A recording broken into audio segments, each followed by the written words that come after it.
Welcome to Go Bucks. Thanks for joining us. It is a damn good thing that Ohio State and Michigan are both in the playoffs. Otherwise, NIL would absolutely be the biggest topic, the biggest story going on. We have this distraction of the playoffs, which is awesome. But I can't imagine, Matt, and welcome, Matt, by the way.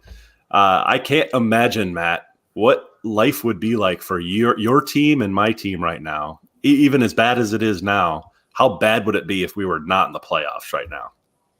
Well, first of all, if we were in the playoffs, half our team would have already have either declared for the draft or transferred or something. I mean, it would be So complete true. chaos. And, I'm guessing regardless of whatever happens, I think, there's going to be a lot of chaos anyway. Obviously, if we win, then maybe it'll be a little bit less. But, people are already trying to poach Marvin Harrison. Apparently, USC is trying to get him, according to Zach Smith. But yeah, see, Diego thinks the screen The quality. picture quality is bad. Yeah, my computer isn't as clear as my phone for some reason. Oh, he's such a joker. We're taking him down. Yeah, but we have like every single one of our defensive linemen that we were favored for throughout this whole recruiting cycle. Now we lost them all at last second. One of them was maybe a legitimate loss to Alabama because it was close, and I don't necessarily think that he was paid a bunch of money. I'm sure he was given some, but everyone else, like with Oregon, took one, and everyone that we were supposed to close in on, we didn't. We still had a good class, mostly offense though. I think on defense we're really struggling to land elite players. And we still need some more offensive linemen. We got, one really good offensive lineman, Luke Montgomery, but he's from Ohio. So that kind of doesn't count. I mean, it's obviously a disaster if you lose someone in state, but we need to get some defensive linemen and some offensive tackles, and we are not getting it. Yeah. It's crazy how you were just kind of going through all of those guys that you lost with Michigan. It's like we didn't even have a chance with some guys. Nicholas Harbor right now is our only 5-star guy that's even on the board for us, and he's like 100% shown to go to South Carolina. I guarantee we can't compete with what the heck South Carolina is offering with their NIL packages because Michigan and Ohio State are behind. So, like, is there any talk on the Ohio State side of them getting their act together with NIL? Is it going to happen in the next 6 months? I have no idea. It seems like there's a lot of talk and a lot of people are angry, but I haven't seen any action as of yet. So it makes me pretty nervous because, who knows how long it's going to take, because it's such a huge advantage because, I mean, how many classes in a row of losing top recruits is it going to take for us to get our act together? And, as you know, it's a lot of times it's one or two players that make or break a team. Like I know when we won the national title in 2014, a few years before that, one of the big gets that we had on signing day was beating out Alabama for Von Bell. So, Yeah, very true. you need to be able to get those crucial recruits, and unfortunately, we've had, we've lost out on a lot of people because of coaches leaving. So when our defensive coordinator left to coach Boston College, we lost out on I think Phillips III, that awesome All-American cornerback that went to Utah. Yeah. He was supposed to go to Ohio State, and then we lost out on like every good cornerback for 2 years when Kerry Combs left the first time. Oh, yeah, the first time. So there's always a gap. So like we think everything is solid, and we're getting new coaches coming in, but like every time we lose a coach, there's always seems to be a gap of like 2 years where we have something that hurts us. So like we had a new offensive line coach this year, but the last last year and then this cycle too, even, because you can't just come in and recruit and get everybody the first year on the job. You need to make relationships, and we had a 2-year gap on offensive linemen. So luckily, maybe we can get some offensive tackles in the transfer portal, because next year we're only going to have, I mean, I don't even know who else is coming back, because I'm assuming Paris and both our tackles are probably going to go pro. So, I mean, I don't even know if we have an all Big Ten type tackle, let alone All American. Like we have basically almost 2 All Americans at tackle this year. Well, you're losing 2 offensive tackles, good ones, over to the NFL after this year. So it'll be interesting to see, what the Buckeyes put on the field. I haven't followed recruiting in the offensive line enough for the Buckeyes to even know what they've got coming in or what's up next. But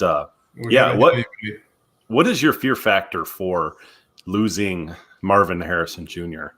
and possibly Treveyon Henderson to like USC? So I'm not super worried about Treveyon because, he hasn't really lived up to the hype as of yet. I mean, I would prefer that he'd stay because, he has a lot of potential to be great.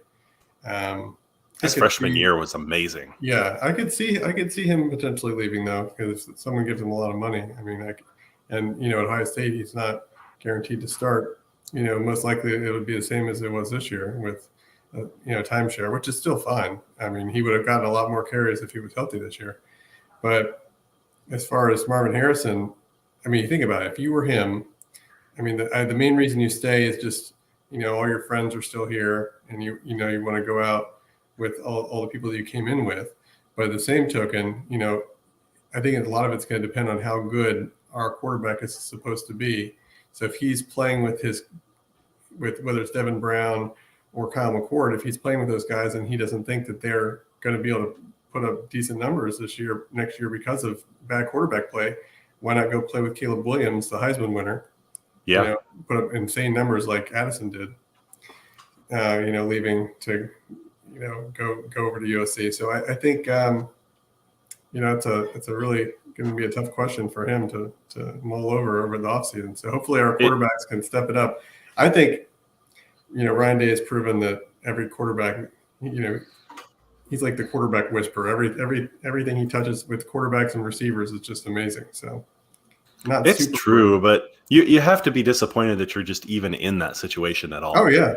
I mean, it's like it shouldn't happen. Yeah, it shouldn't happen, and you're going through that, and you have to think about it. What happens if Ohio State does get shit stomped by Georgia? And then all hell's going to break loose on the Ohio State side. If it's a close game, I don't think that will happen as much. But if they get roasted by Georgia, guys like Marvin Harrison Jr. might think, hey, I might as well go make some more money over at USC, go play with, like you said, Caleb Williams, Heisman Trophy winner, and his draft stock might, he's probably thinking his draft stock can only go down at this point. It can't really go up. Everyone knows he's awesome. So really he can only screw things up at this point. So you have to start wondering about, kind of his motivations there. Yeah. I mean, I kind of wonder though, I think stuff like that almost matters a little bit more for maybe other positions, because if everybody already has him graded as the top wide receiver, and let's say he only even has 700 yards because the quarterback and offensive line are terrible next year. If he just catches everything thrown his way and he's, still gets his 700 yards and 8 touchdowns, which would be really bad, but, let's say it's a horrible offense for some reason, I don't think that would affect his stock. I think that would hurt more, unproven players, I just don't think that it would affect his draft stock one way or the other. Yeah, maybe not. Maybe be more fun, obviously, to go play with a talented quarterback and put up insane well, numbers. Kyle McCord's a 5-star dude. He's got to be a talented quarterback. Devin Brown is supposed to be talented, and then the new guy from North Dakota. We have a lot of talent coming in. Who, North Dakota, did he have a comment that said he could have made more at Washington? Did that actually happen? No, it's not more. It's he. I mean, it would have been a lot of money at Washington. It wasn't that it was a combination, because he wasn't offered anything. Ohio State's not offering the players any money that I'm aware of. So anything would have been more. Yeah. So I heard he was supposed to get $250,000 or something to sign with Washington. So. Yet he signed with the Buckeyes. Yeah. So that's basically showing a lot of confidence in himself, because he probably figures, he's going to be behind McCord or Devin Brown. Hopefully, I guess the ideal situation for him is he's behind McCord for a year, then McCord goes pro, right? Yeah, very true. But Very if true. Devin Brown wins, that's a disaster for him. Very true. Looks like Diego thinks that Nicholas Harbor is going to go to the Terps. That is very typical of something Diego would say. He is from Maryland. I believe he is from the Maryland area. Recruiting today. Yeah. How is this relevant to? I know. Diego couldn't join us today. I'm sure everyone was very disappointed we couldn't talk about the Terps, Maryland football, and recruiting that comes along with that. All the Maryland nonsense. Yeah, exactly. But let's talk about the games coming up here in just 3 days. So what is your thoughts about that? Yeah, the few games. I can't believe it's only a few days away. Can you? I know. I know. Been flying. It's history is being made. Both our teams are actually in this thing. Michigan plays first. What are your thoughts on the Buckeyes? Like, where are you at DEFCON level? Well, I'm not at DEFCON 1 like I am with recruiting right now. It's funny because, like, if you really look at, like, before I get to that question, like, you look at, like, the recruiting disaster with NIL, I mean, we still finished, depending on where you're looking at, top 5 or 6. We finished top 5 or 6 in the recruiting rankings, number 3 overall by average. And that's considered almost like a 5-alarm fire. Yeah. For Ohio State fans. Just because, it's so much more than just the ranking, because you need to be able to get all of the positions of need. You can't be skipping out on corners, and you can't be skipping out on defensive linemen. You have one weak area like that, and you're not going to win the title. You got to be strong all across the board. So any good weaknesses, you're gonna lose to Georgia or Bama. You got to have a full roster. So that's why I'm worried. But anyway, going on to your actual question, I go back and forth on it. I could see it going one of two ways.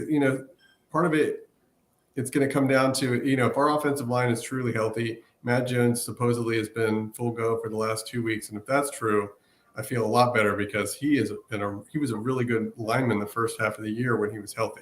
He was like one of our top-rated linemen, and ever since something happened, he's just been playing with a foot injury or something like that, or ankle injury, and he has not been anywhere close to what he used to be. So if he is 80 to 90%, even 100%, I mean, that would just be huge, because he's going to be one of the two, helping to stop Jalen Carter up the middle, who's according to everyone that I hear on the news, that he's the best defensive lineman ever to play football, apparently. So it's going to go one of two ways. Either Georgia is just going to put so much pressure up the middle against our passing game that we're not going to be able to do anything. Like, it's literally just going to be, sack after sack, and just so much pressure that we can't get more than 100 yards passing. That's option one.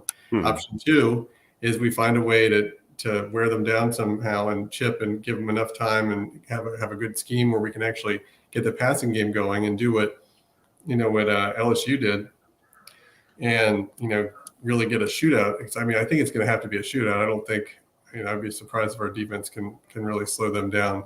If we can, I can't see them getting less than 35 points. The only way it would be less than that is if their drives are really slow and lots of running that just milks the clock, so there's just not that many possessions. But I see, like, if we can get enough time to pass, I think that we will light up their secondary, because their secondary is very average for an elite team. Yeah, you know what? One thing I did see, you mentioned their offense.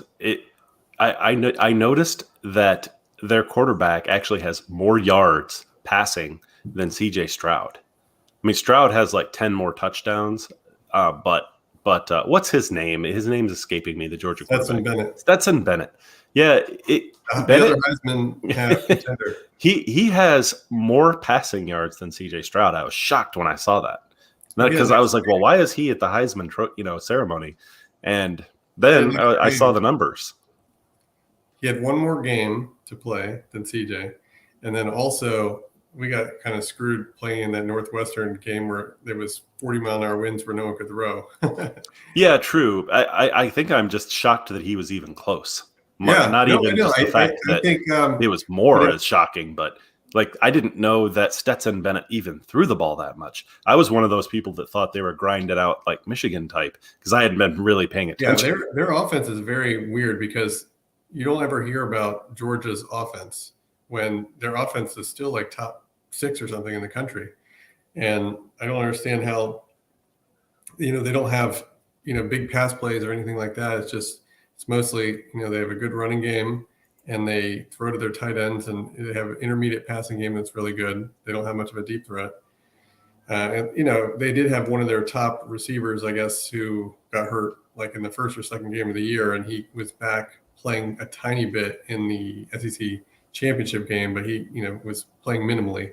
And I'm a little worried that he's going to come back. Like, remember who was the second receiver against us in the Bama national title game a couple years ago? Remember he came back injured. He was like hurt all year, and he came back for the title game and lit us up. That's always fun. So hopefully, I'm hoping that that's not going to happen because that would just be our luck. But yeah, I'm actually more worried about their offense than I am the Georgia defense, which is also obviously a concern too. Yeah, for sure. And it, like, when I look at excuse me, when I look at the game for Ohio State, like, Michigan was able to beat Ohio State because they did things that they hadn't shown all year and that no one thought they were capable of doing. Like, they were going to have to do things that they had never done all year and kind of surprise the Buckeyes in a sense. Well, it was a combination of that, though. It wasn't just that. It was a combination of that, plus we had done something that we had not done all year. So we tried to play a different defense that we don't normally do.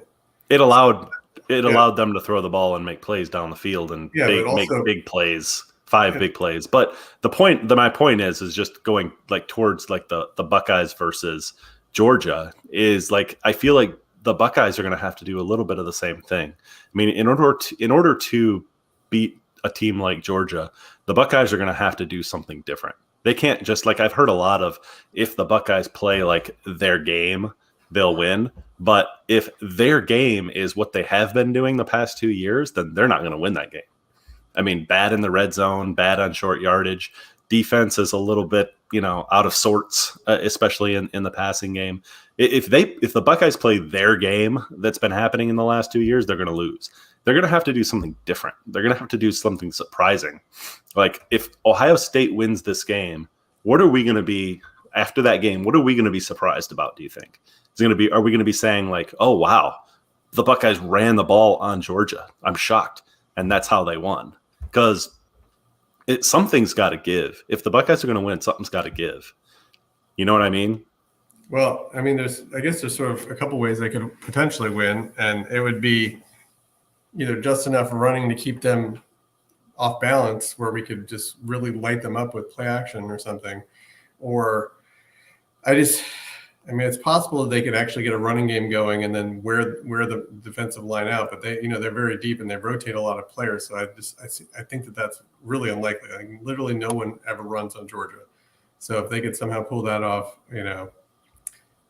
especially with both our top running backs, Treveyon and Henderson is out, and Miyan Williams, who knows whether he's sick or whether he's injured, or no one knows. Ryan Day isn't going to give us an update until 2 hours before the kickoff. So we have no idea what's going on with that. So it's going to be Dallin Hayden and Chip Trainum. And while I like both of them, still you would prefer to have someone with a little experience. Those guys have barely played. Chip has 1 game under his belt and Hayden has 2 games under his belt. So like they both have barely played 2 or 3 games. So, you can't expect someone like that to be the reason why you're beating Georgia. Okay, Georgia's lost once in 2 years, so it's going to take a major effort from the passing game. We got to have our tight end. I think Kate Stover has been the best passing threat for tight end that we've had in years, and he was just amazing all year until I guess he's been hurt a little bit the last few weeks, which is why he had been. Maybe that had something to do with why he didn't play as well against you guys. So hopefully he's back and healthy again. That's why it's so hard to judge, with certain players. You wonder why, like Mike Hall, a defensive tackle, was really good early in the year, and then we know he got hurt. But you just never know what the injury status is of any of the players throughout the year until the end of the year when you finally hear, oh, you're playing with broken bones. Okay, I wonder why. Like Ryan Day doesn't ever tell us anything. So Well, yeah, and you know what I think? Like one fascinating thing I can't wait to see is I think Kirby Smart is going to play his defense, his aggressive style of defense, at least to start the game. And so they're going to be putting like one-on-one with Ringo on Marvin Harrison. And I think the Buckeyes are going to have a chance to make some big plays there. If CJ Stroud gets the protection and can throw the ball up, get it to Marvin Harrison and make some big plays in the beginning, I could see them actually maybe not being able to run the ball in the beginning, but after they loosen up the defense, if they can, they could start running the ball. They really could. I really do think Kirby Smart is going to come out aggressive, but that's just me. That's just a prediction. He may not, but I feel like he has so much confidence in his game plan. He's going to do that. What do you think? yeah, I mean, I think 100% he will. The only question is, are we gonna sit there and just get blown up, or are they gonna be like Arnold and Predator and make him bleed? Screen passes to Dalen Hayden. Aggressive defenses, rushing the passer, because they know CJ Stroud doesn't handle pressure very well. Screen passes. We don't ever do screen passes is the problem, so it has to be something else. You did with Treveyon. We can't block. Treveyon had a good game with screen passes against Michigan last year. Yeah, he did good. I know he's not playing, but they could still do that with the receivers this year can't block outside, though. It makes it difficult. Yeah, either. So like we're good at blocking up the middle, and that's about it. Well, you know what though? I mean, if they're going to win the game, they're going to have to do some things different, and that's another thing that could be different that they haven't shown all year. Just like Michigan showed, they couldn't throw the ball. They couldn't throw the ball down the field, and then they did it at Ohio State in 55-degree weather and sunny. The Buckeyes somehow, still couldn't perform when it was that perfect weather. It's all that we heard last year about the snow, but. Like they did something that they hadn't shown all year. We didn't even think they could do. That could be easily something I could see if the Buckeyes are going to win the game. That we'll come back and say, "Wow, they blocked well on the perimeter. Holy shit!" I can't even imagine that one. It's like there's a difference between like JJ throwing the ball to mostly open receivers, versus like receivers and tight ends blocking in the perimeter that have not been able to do that at all for even one game the whole year. It just, that's just not something they can do. It's just not something you're gonna allow to happen. No. It's hilarious though. Like I keep trying to think of like what is Ohio State going to surprise us with, like with what we didn't think. I don't think it needs to be a surprise. I think they just need to throw it 50 times. Yeah, maybe it is throw it 50 times. I think they'll lose unless they're hitting big plays down the field. Because one of the things CJ didn't do against Michigan is he did it once and it worked great. He didn't throw the ball in the end zone to Marv. He did it once and it went for a touchdown, but that was only because there was a deep safety blitz, and CJ's great at that, recognizing those blitzes.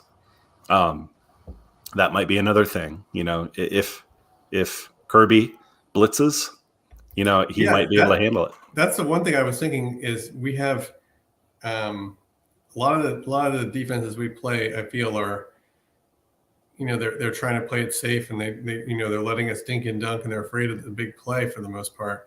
I think Georgia, I'm hoping they'll play aggressive man coverage and give us those one-on-one opportunities to take some deep shots, because we haven't been going deep the last half of the year hardly at all. Yeah, and Savvy Zane, let's read this comment. He says, Bennett will have a field day in you guys. OSU will be playing catch-up. Fourth quarter will be running out the clock. That's very possible. I mean, I'm constantly trying to think of ways the Buckeyes could actually have a chance, even though I don't really want them to win the game. Let me be clear about that. I've said this 100 times.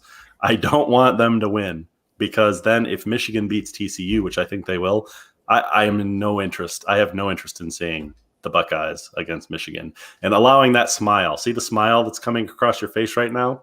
I don't want to see that. I don't want to see that till next year. like 6 months into next year, I don't want to see that kind It of would smile. be funny too, like if we beat Georgia and then had to play TCU. I mean, that would be kind of funny too. I mean, it wouldn't be quite the redemption arc, but it would still be kind of funny. I would rather that happen. I would rather Yeah, Michigan of course. loses to TCU rather than have to play the Buckeyes in the national championship game and lose. That would be Can you terrible. imagine what the TV ratings are going to be if it's Ohio State and Michigan for the national championship? I mean, it's already the biggest game of the year. It would be insane. It would just be in absolute craziness. But you know what? I mean, I think one thing it's a very distinct possibility. Savvy Zane might be happy at the end of this. The Dogs could actually beat the Buckeyes and Michigan, and win the national championship. That's the most likely scenario that happens, and that would be disastrous, honestly. I mean, for us, as a conference, and that's the most likely outcome, to be honest. Because if I ask, because I think for Georgia to lose, Ohio State and Michigan are going to have to control the line of scrimmage at key moments anyway. They won't own it the whole game, but they'll have to control it like at key moments at least. And I keep coming back to like, do I really think that they can do that? Michigan on the offensive line, maybe at times. The Buckeyes on the offensive line, maybe at times, but I just don't see them doing that enough to actually win the game. Probably see where I'm going with my picks here, but yeah. I mean, the interesting thing is, I mean, if you look at like the national media, like it's funny how like almost everyone is picking Georgia. Most people think Georgia's going to win big. It's been since the line opened. It's only 6.5 points. That's a really close spread. It is. I mean, so this is perfect weather because it's in a dome, right? So you have this is perfect CJ Stroud weather. It was 55 degrees and sunny against Michigan. I don't think the weather has anything. No wind, nothing, and warm, and everything's perfect. But I think you have two first round offensive tackles. You should be able to, if the rest of the guys are healthy on the line, and maybe getting some chip blocks from the running back to help, they should be able to get enough time to get the passing game going. I just don't see how that doesn't happen. So then it just comes down to, are we going to be able to make some plays? I think if we do win, I think one of the things we're gonna do is Bennett, while he's a really good quarterback, he does sometimes make throw interceptions and have some plays that are some questionable throws. So I think that our secondary in some of our games this year has done better than I think that they might be able to pull some our safeties might be able to pull some miracles, get a pick or something. Yeah. They also fumble a lot too. So between maybe a Bennett pick and a fumble or two, probably need some help from the defense to be able to win this, obviously. That would be handy. And you know what? Like, as we're talking about how the Buckeyes are going to beat Georgia, it's kind of like in the same line. I'm kind of looking past TCU. I'm guilty of that. And I honestly, logically speaking, I don't think they should. I hope Michigan's not looking past TCU, because I kind of am. But it's talking about Georgia is kind of like I'm thinking about it from a Michigan perspective too, because they're going to have to do the same things that Ohio State's going to do if Georgia beats Ohio State. Michigan's got to play them. So right now, like intangibles wise, like it's hard to win a national championship back to back. Yep, that's hard. And Georgia's been there. I mean, their team is so good, but I think if we are going to beat them, and I say we, it's going to have to be because maybe they're just not as motivated as they normally would be. Well, I don't think they're as good as they were last year either. I mean, their defense is nowhere near what it was last year. I mean, they're still good by this year's standard, but no, they were generational last year. Yeah, especially and even that generational defense still got lit up by Bama in the SEC title game. Yeah, it did. I mean, they got lit up, and if both their receivers weren't hurt for the title game, I think they would have gotten lit up again. I think that Bama probably would have won that game. I don't know if they'd have been lit up, but again, it's hard to beat a team twice. Yeah, it's hard to beat a team twice. Yeah, but yeah, it's So go ahead. Yeah, I was just gonna say, I think that's their weakness. I mean, even this year against teams that aren't as good, like they've still been passed on. And we have much better passing offense than anything they'll see. So, and we have a lot of weapons on offense. So, yeah, I mean, if our defense can, I guess really, maybe one of the keys of the game is going to just be like what our defense can do. Like no one's really talking about that. The defense. Our defense. So, our defense has played pretty good all year, except for towards the end against Maryland, we gave up some big plays, and then against Michigan. Can the defensive ends have massive games? That's a question. Yeah, we would have lost the Penn State game if JT Tuimoloau didn't play had the game of his life. Like he'll never do that again. No, probably not, and probably won't happen against Georgia either. Yeah. So, but I mean, he can have he doesn't. No one's gonna. You don't need that. I mean, you get like a sack and a forced fumble. That's good enough. Yeah, that's true. But another thing that the problem is I can't see any there's not a lot of weaknesses for Georgia. You named a couple, but really all I have are like intangibles for Georgia. Well, the other thing is for Georgia, they their strength is their tight ends, right? So yeah, we played against Notre Dame. Now, granted, their quarterback was trash, but they had the best tight end in the country, and he didn't do much against us. Yeah, but a tight end can't do a lot if their quarterback is trash. It's like having an awesome, like. I mean, do we really shotgun with no bullets? Do we really think Stetson Bennett? He's a 2-star walk-on. I mean, he had more passing yards than C.J. Stroud, and he was up there sitting next to C.J. Stroud. This guy's not going to go in the NFL. Like he's like a system player, right? He doesn't have to. He beat Bama last year. I don't have any I don't have any doubt that dude's going to be good. Yeah. He's gonna be running the ball too. Something CJ doesn't do. Yeah, I hate running quarterbacks. That's the other thing I'm worried about. I just I just hope that we can, if we can have anything on defense. I think that's the thing. We can just somehow force 2 turnovers, and just play some clutch third down defense. That would just be huge. Yeah. So what do you think about the Michigan game? I know that you're probably not following it as much. Well, it's not even as interesting to talk about them playing. Yeah, TCU. One of the things that I have followed with you guys is PFF had released their top draftable receivers, and the number 1 receiver on the draft board is actually from TCU.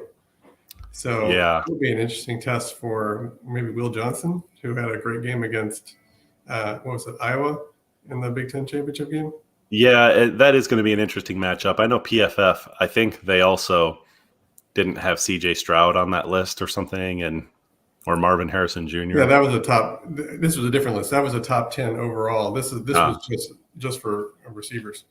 Yeah, I question PFF sometimes. But yeah, that dude is good. He's like a Calvin Johnson out there. PFF had CJ high all year, but I mean, think about it. His last game, he had 2 picks.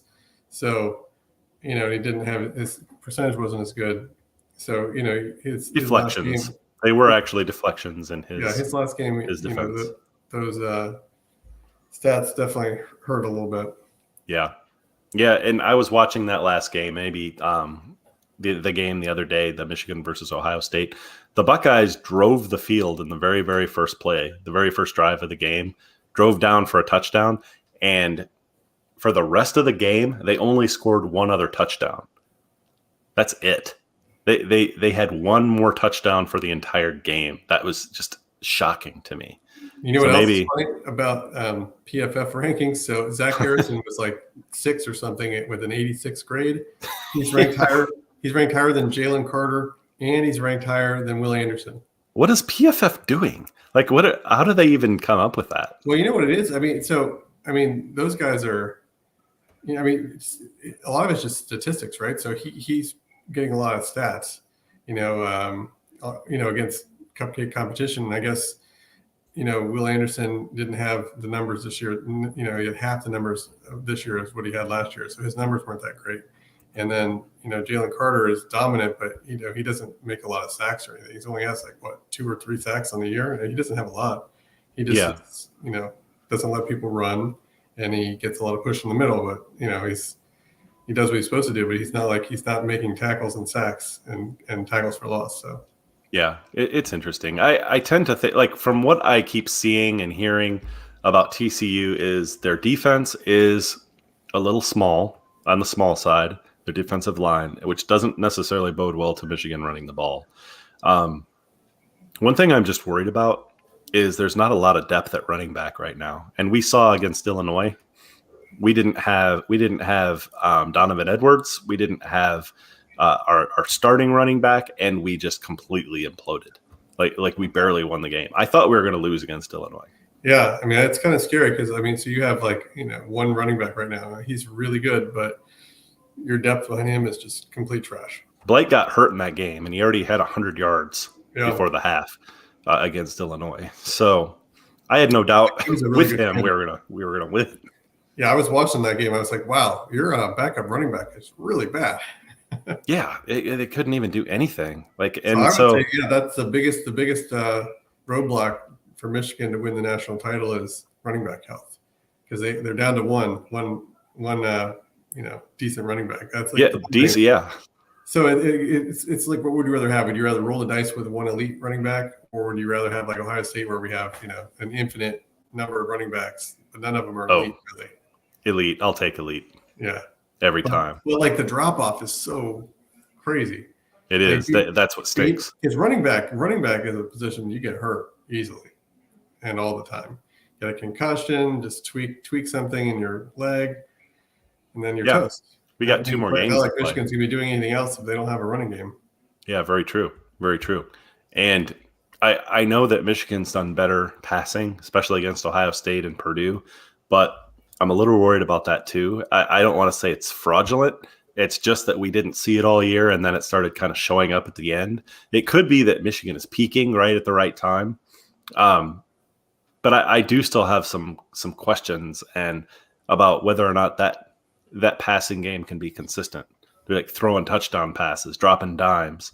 Yeah. I hope something's clicked with JT. With JJ. Kind of like in 2014 with Ohio State. Something clicked on that team, and I don't know what it was. It was right after they beat Michigan. They lost their starting quarterback, but something just clicked on that whole team, even with Zeke. So their first 2 quarterbacks, they were the first 2 quarterbacks. Something clicked with them, and then they went on to beat Alabama and Oregon. I'm kind of hoping this is happening with Michigan too. What's that? Don't forget the 59-0 against Wisconsin. Yeah, that's when it really started. Right. That's when it all came together. Yeah, so it seems like our biggest concern is, is CJ going to run at all? Is he going to, step up and make the big plays? So, it's going to come down to that. You got to hope. Or does he have one foot in the NFL right now? I wonder where CJ's psyche is right now to be able to play this game. Is he kind of like, oh my gosh, I just want to go to the NFL at this point and, not have to worry about running. I'm going to go to a team that's going to draft me, that's not going to expect me to run. The fan base isn't going to be begging me to run like Ohio State fan base will be. You have to wonder where his head is right now. Have you ever heard a quarterback where they were asking, how come these people aren't asking him to be a running quarterback. They're saying, when there's no defenders 20 yards in front of you and you don't just run 6 yards and go out of bounds. We're not saying to go try to stiff arm people. If there's a free 5 yards there, just go run 5 yards and then jump out of bounds before you get hit. That seems reasonable. What did he say? He said that's a running back's job. What were his words? That's for running backs. I'm not a running back. It's I've never heard a quarterback ever say. Even if it's true, you don't say that. He seems like a really good guy in interviews, down to earth, grounded dude, but. A little bit, maybe during the game, and I just get a sense that I said this on the last time we had a video, is that he seems a bit entitled, or I don't know what the word is, but he seems CJ seems a bit entitled out there. I'm going to go play my game, and I know I'm an elite passer. Don't ask me to do any of this other stuff that'll get me hurt before I go to the NFL. Yeah, no one else talks like that. No one else acts like that. I don't see anyone else doing that. Bryce Young is going to be potentially the first quarterback in the draft, and he's playing in a meaningless bowl game. And so is Will Anderson. Crazy. Yeah, that's crazy. I mean, CJ Stroud wouldn't be doing that if he was. You don't think so? I mean, he has a chance to do it. Maybe he will. Maybe he'll shock all of us. He can have the chance to do it. We're gonna see. We're gonna see if he will. I would say the one thing is, he's hearing a lot of people doubt him right now, and that definitely helps. That would be one of those things we say, oh my gosh, CJ Stroud ran a bunch of times and got yards, and that's why they beat Georgia. One of the reasons that it'll be like Craig Pretzel in 2002, where he ran for more yards than Maurice Claret. Yeah. Wow. That's still a shocking game. Yeah. But you know what? It's if you're gonna pick a game, if you're gonna say finally I'm gonna run the ball as a quarterback, you probably shouldn't choose to do that for your first game and have it be against Georgia. Yeah, that's the only thing. I don't want him running against Georgia, other than unless there's like no one anywhere near him. Yeah, I don't want him taking extra hits in this game. Definitely not up the middle. Not up the middle. No. Never. Not unless he's stepping up in the pocket. Yeah, and if he's running to the side and he can get 5 yards without getting destroyed, then do it. Other than that, don't worry about it. Yeah. Yeah, and honestly, I keep getting more and more pessimistic about the Buckeyes' chances in that game. The closer we get, but they have the chance to surprise us all. I kind of hope they do. Yeah, I mean, so much of it's going to be health, and it's why it's so hard to predict. Because if like Tyleik Williams and Mike Hall are healthy, I mean, those guys are unbelievable at defensive tackle, and being able to get pressure up the middle and good negative plays in the run game is just amazing. And that's why our defense was so good at the first half of the year, because those guys were really active. And and then Matt Jones too at guard. Like we get those guys healthy, and Miyan Williams is healthy. I mean, it's get a full team or everyone is healthy outside of Treveyon. I mean, that would just make all the difference. Oh yeah, for sure, absolutely. Well, all right, you know what? I think we're gonna have to do another show, another video, maybe on Friday. Okay. Wait a couple days and do a Friday, maybe a prediction show. I'm really looking forward to that. I need the next couple days to ponder everything before I can come up with a prediction that I actually feel confident about. Even though I think I'm swaying one way for both games. But yeah, I think this is going to be awesome. You have to be super excited to be able to do this, because I remember the look on your face the night we did one of these videos after Michigan played, and you're like, I think we have a chance to maybe get in, but I don't think either one of us really believed that. And then all of a sudden, USC loses. I figured between TCU and Utah, there was a decent chance at least one of them lost. It would have been, imagine how bad it would have been because TCU did end up losing, but it was really close. And then imagine if USC would have won, but then TCU had that close loss, and we would have been just like trying to decide, are we going to make it? Are we going to make it? And then would have like been the heartbreaking, loss to not be able to get into the finals there because TCU was right ahead of us. Oh yeah. I think. I wonder if the committee would have jumped OSU. Do you think the committee would have done that if? I think that committee is so cheesy and. But they were able to do that because it didn't matter. Yeah, right? They did. Yeah. So if it actually mattered, where it was TCU or OSU, I wonder if they would have had the stones to still. Ohio State would have gotten in 100%. Yeah. I think they would have jumped TCU because the committee. That's what they wanted. Yeah. They wanted Ohio State in there for the revenue and for I agree with you, and I think Diego would be calling us both crazy right now. He's like, you conspiracy theorists. There's no conspiracy theories when it comes down to money. Yeah. And ratings. All of the money. Awesome. All right. Well, thanks a lot, everyone, for being on the show. Thanks, Matt. Don't forget to like and subscribe. Don't forget to like and subscribe. We greatly appreciate it. And we will talk to everyone very soon. Yeah. We are out. Got to write some nasty comments about Nate and Maryland fans in general. Yeah. In Maryland, for sure. We're out.